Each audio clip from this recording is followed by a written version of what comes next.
पापा कितना काम कराओगे? अरे हमसे काम यार नहीं तू होगा। काम तो कुछ करता नहीं है। चल लीजिए चाचा, मुंह मीठा कीजिए। अरे ये काहे का मुंह मीठा करेगा? हम पास हुए हैं। अच्छा कौन सा डिवीजन आया? फर्स्ट डिवीजन आया है। भाई पगला, सेकंड किया है। मेरा बेटा भी फर्स्ट करेगा। बेटा रिजल्ट चेक करना मेरे बेटा का। ये तो फेल हो गया। बहुत बोल रहा था फर्स्ट करेगा मेरा बेटा। लोग लिया। अरे कोई बात नहीं, हमारे पास भैंसिया है ना, हम चराएंगे। कोई बात नहीं बेटा, ऐसे होता है।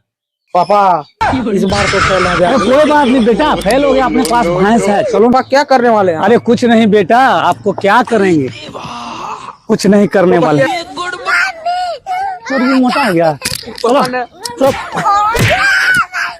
और फेल होगा, और फेल होगा, और फेल होगा।